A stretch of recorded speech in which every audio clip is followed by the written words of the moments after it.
You're standing just inside the gates of St. Louis Cemetery Number 1. The ground under you is uneven, cracked brick, packed dirt, little bits of gravel that shift when you move. There's no grass, just tombs, rows of them, some tall, some sinking, but all of them close. The air smells like hot stone and dried flowers, the kind of scent that settles into your clothes. You hear a tour guide talking too loud in the next row over. You don't listen. You're here to see one grave in particular. It's whitewashed, but the paint's peeling. Rust leaks down the sides, and the front is covered in marks, X's mostly. A few coins, a red candle melted into the stone. Some people kiss the tomb, others knock 3 times. One woman swears she saw the candle flame tilt towards the grave like it got pulled. Another said she heard her name whispered when no one was standing behind her. They don't all come for the same reason. Some ask for healing, some for vengeance, but they all believe she can hear them. Marie Laveau was buried here in 1881, and according to just about everyone who's walked this ground with intention, she never really stopped working. I'm Papa G, and this is the Feral Folklorist, and today we're talking about the tomb that still grants favors. It's spell work that never got sealed, and why some graves turn into altars long after the body goes cold.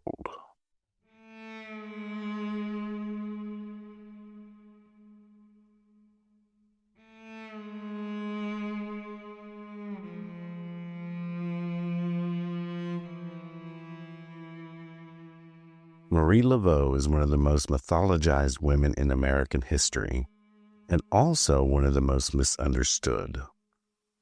People think she was a sorceress, a voodoo queen, a woman who held New Orleans in her grip with a snake around her shoulders and a curse behind every smile.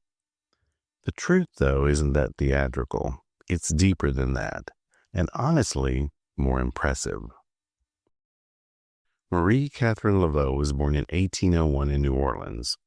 She was a free woman of color, born into the city's Creole community, Catholic and African, French and Native, all tangled together in a place where the rules of race, class, and religion didn't work the same way they did anywhere else.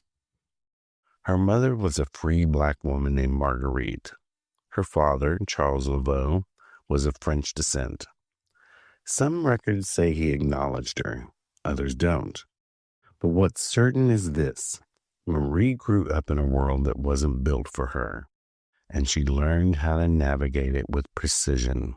She married a Haitian man named Jacques Paris, who died or vanished not long after, and later she entered a long-term partnership with Louis Glapion. They had several children together, some of whom died young, others who may have carried on her work. The records there are murky. We know she worked as a hairdresser. That job gave her something valuable: access. She walked into the parlors and private rooms of the city's wealthy white elite.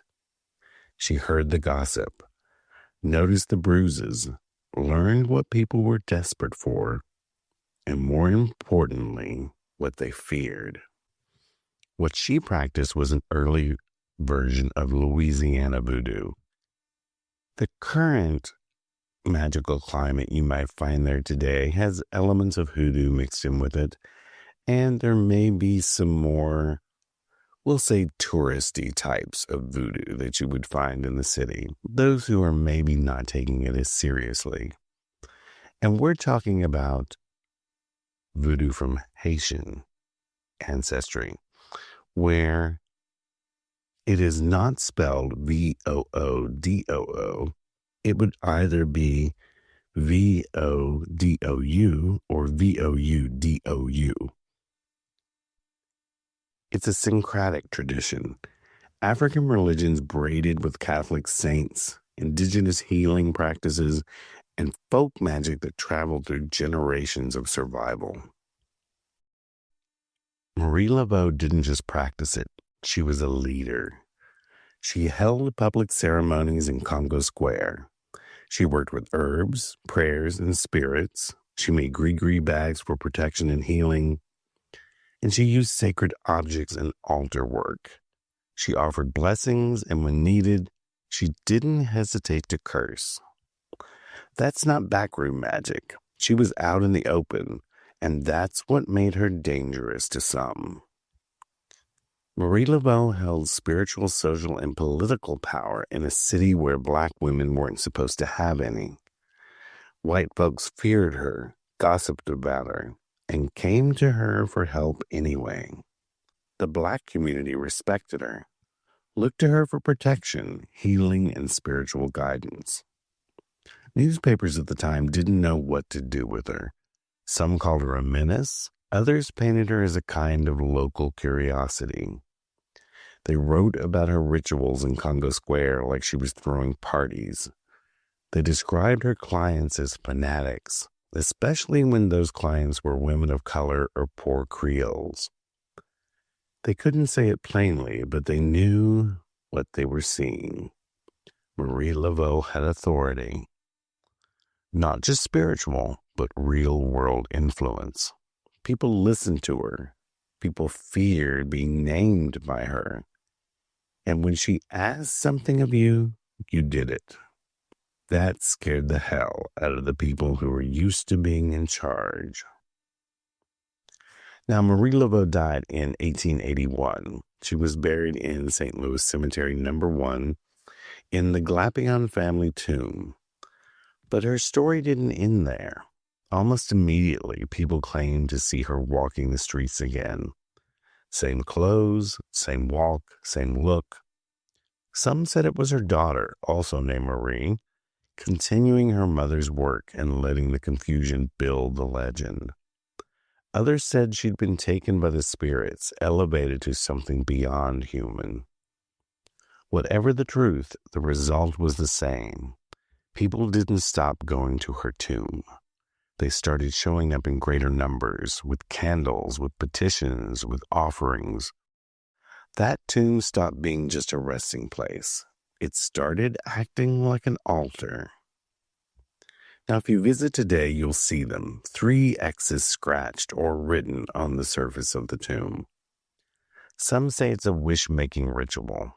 You make a mark, spin around 3 times, knock on the stone, and leave an offering. If the wish is granted, you come back and cross out the X's. Nobody knows exactly when this tradition started. It's not part of formal voodoo. It's folk ritual layered on top of public memory. But like a lot of folk practices, it caught on, became tradition, and now it's part of how people interact with her. The archdiocese eventually had to close the cemetery to the public because of all the damage. You need a licensed tour to get in there now, but people still go. Some climb the walls, some leave their offerings outside the gate. Because the belief is stronger than that fence. People still think she has answers. They ask for help with court cases, with healing and fertility and revenge, or for clarity or forgiveness. Maybe it's money matters. Whatever it is, someone has whispered it into that stone. Some get what they ask for. Some get something else. And some forget to come back and close the loop. And that's where things get complicated.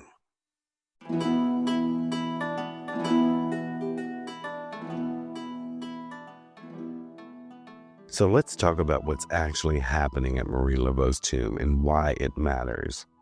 Because this isn't just tourism, and it's not for reverence, not only. What's going on at that gravesite is real magical practice, whether the people doing it know it or not. You've got petition work, you've got ancestor veneration, spirit negotiation, and an active magical node that's been building power for over a century.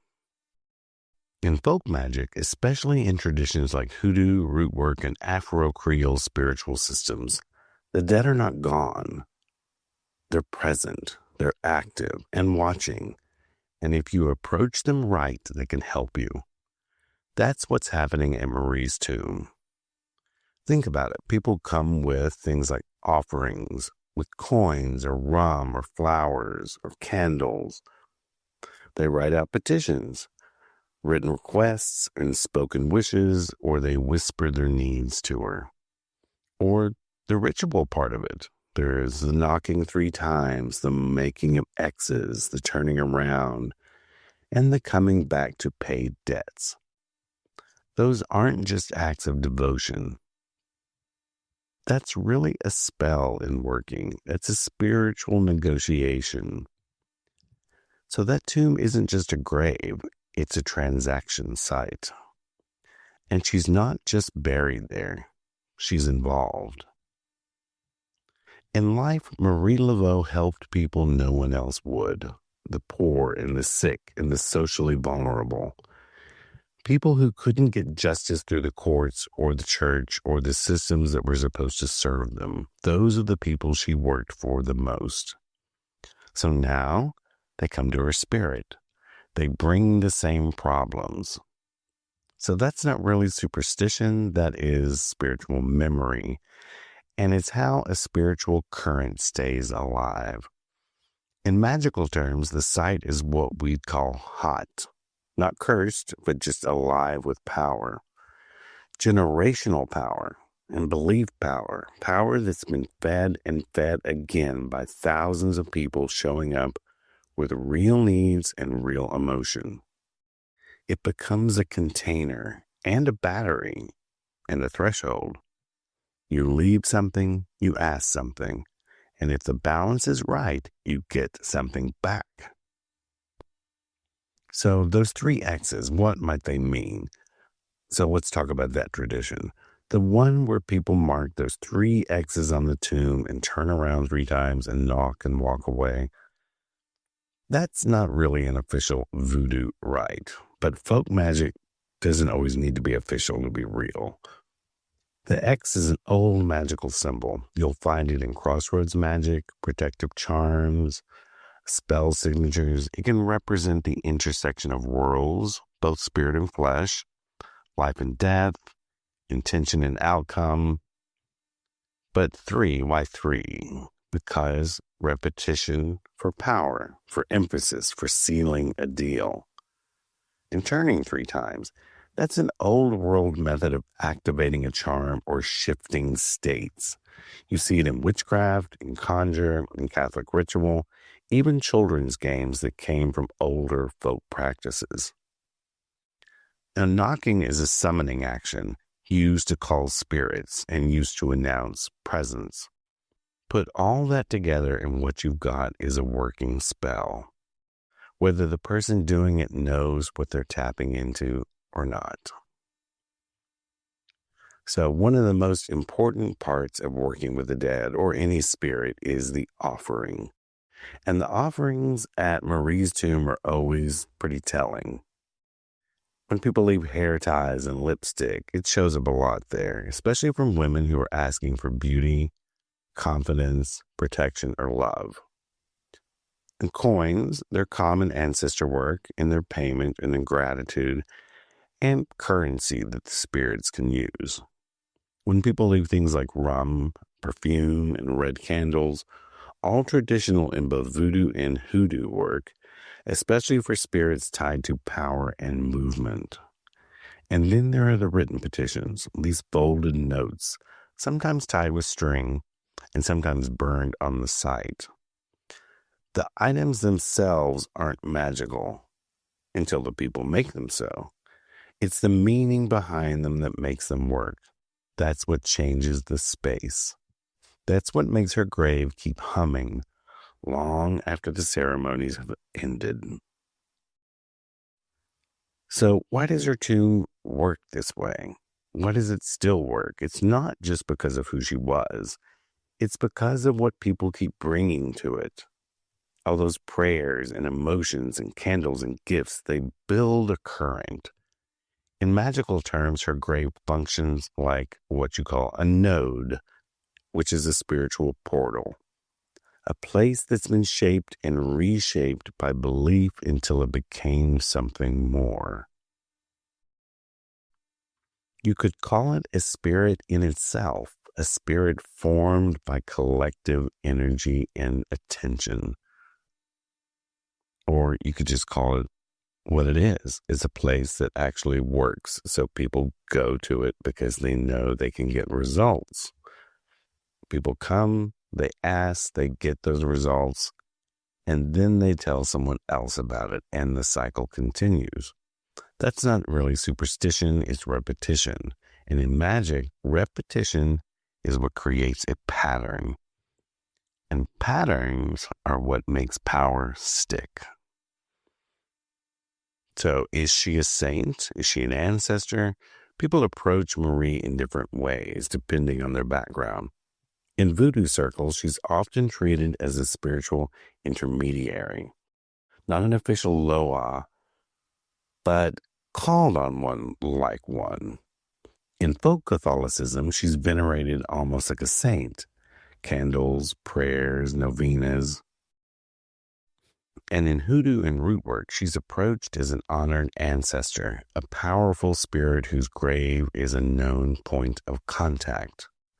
Now, as we're recording this episode of the podcast, I have a statue of Marie Laveau right beside me. She does have a specific space on my altar that is only for her. And I thought while we were recording this, I would bring her here to be my guide through the episode. So, what are we talking about? What matters is the relationship with her. And that's where a lot of people get it wrong. Coming to her like she's a drive-through window. They ask something of her, they expect it to happen, and then they leave. But real work with spirits is mutual. If you don't give back, if you don't pay what you owe, if you make promises you don't keep, things can turn, and they usually do. So if Marie grants your request or even moves energy on your behalf, you better go back. Bring a second offering. Cross out your X's. Say thank you. It's not just courtesy, it's magical law. And every deal made with the spirit needs to be closed. Otherwise, you're leaving something open.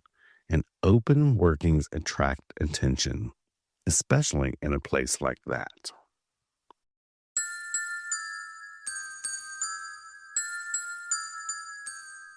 If you ask locals whether Marie Laveau still walks, most won't answer you right away. Some will just change the subject. Some will shrug and say she's around. And a few, they get real quiet before they say anything at all.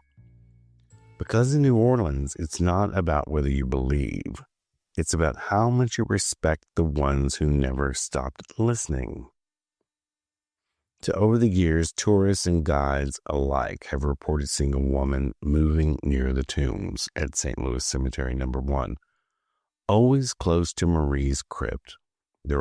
She's always barefoot. She's sometimes in red, sometimes in white, but always walking like she has somewhere to be. She doesn't speak. She doesn't wave.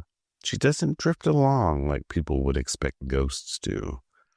She walks with intention. A longtime guide once said she saw the woman standing near the tomb after closing. She was alone. It was still, and she was watching her group, and the guide walked over to offer help. But when she turned the corner, no one was there. Just a faint smell of rose water and tobacco that hung in the air. No one else on the tour had seen her. There's one story that gets told a lot, and the details don't really change. A young man comes to the tomb with a red candle. He's just gotten through a bad legal situation and came to ask for help finding work. He set the candle down, whispered his request, turned to leave, and the candle lit itself. Now, he didn't have matches or lighter or any sort of fire with him. He was just bringing a candle. But there it was, a flame dancing in the glass like it had been waiting for something.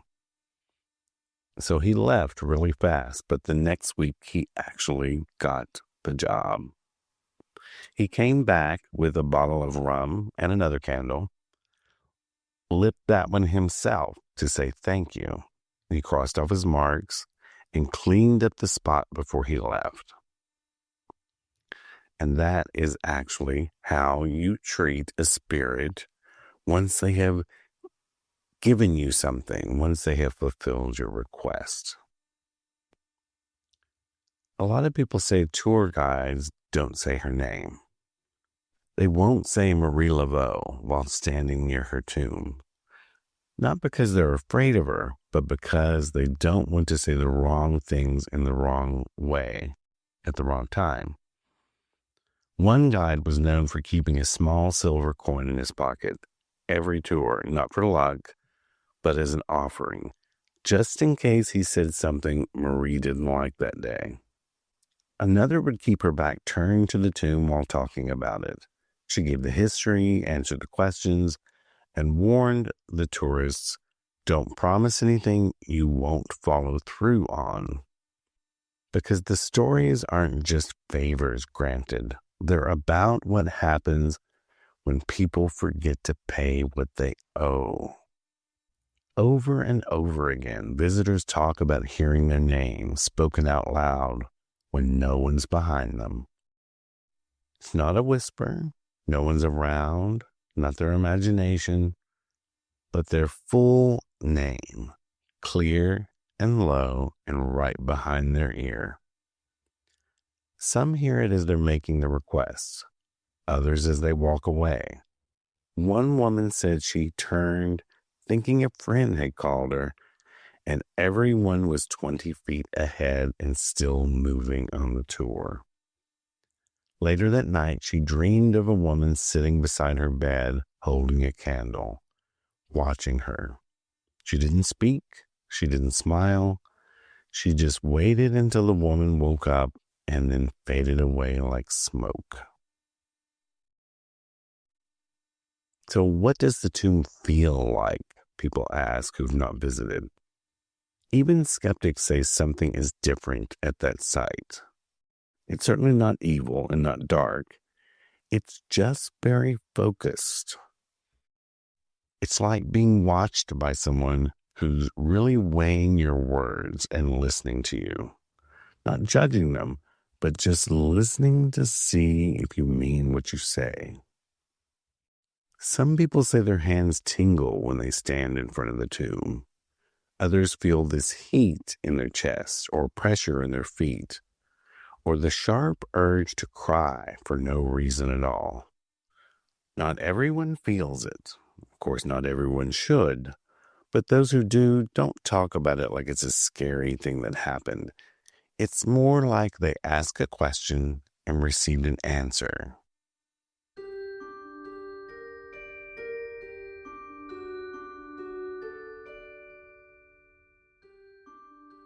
Now it's time for the spell segment of the podcast, and we're going to do a little bit of a wrap-up about Marie and her grave.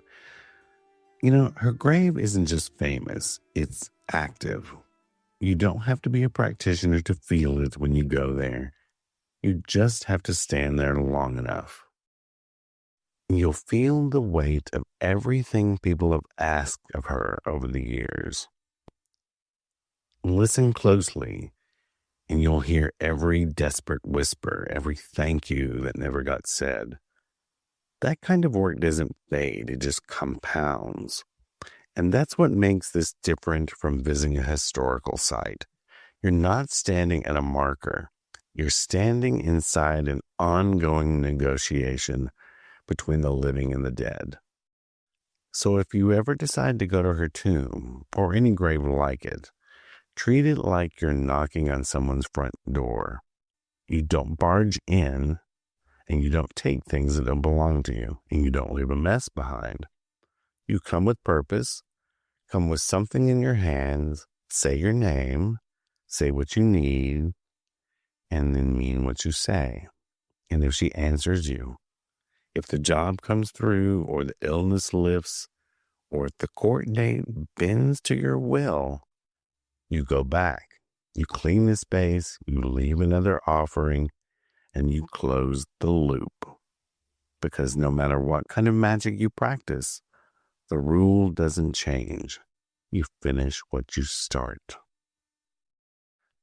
So this first working is for petitioning at a grave. And if you're working at a grave for the first time, here's what matters.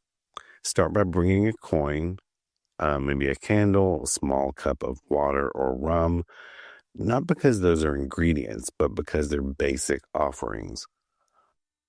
There's one to pay, one to light the way, one to refresh the spirit.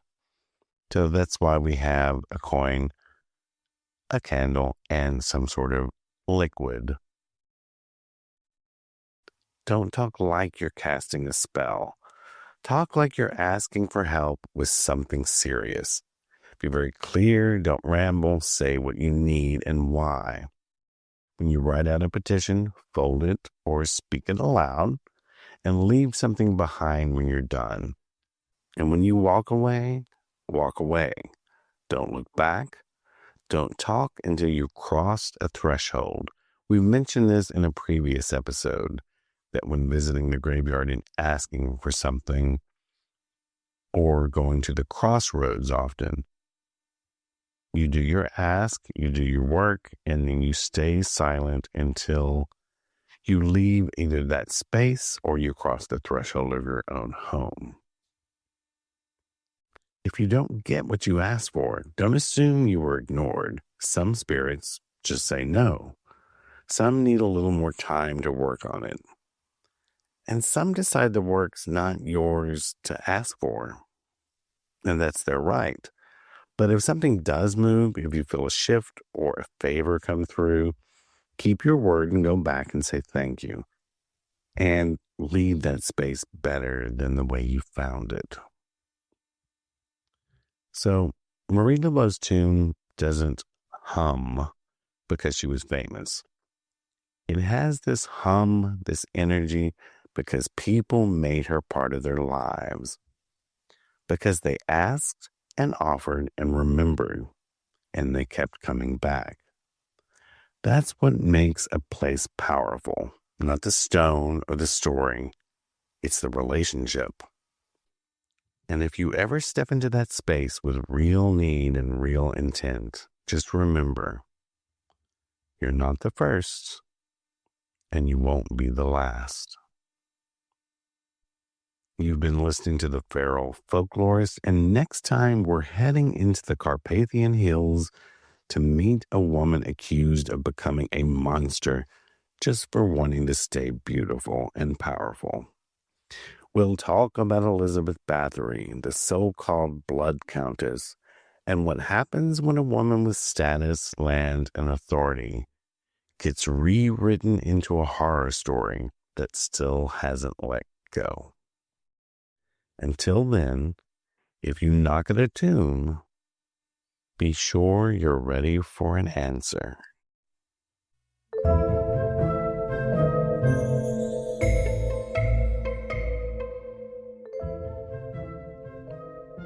If you'd like to hear the After the Show episode where I go deeper into the folklore, spill a little extra dirt, and sometimes rant just a bit, consider becoming a patron over on my Patreon at patreon.com/PapaG.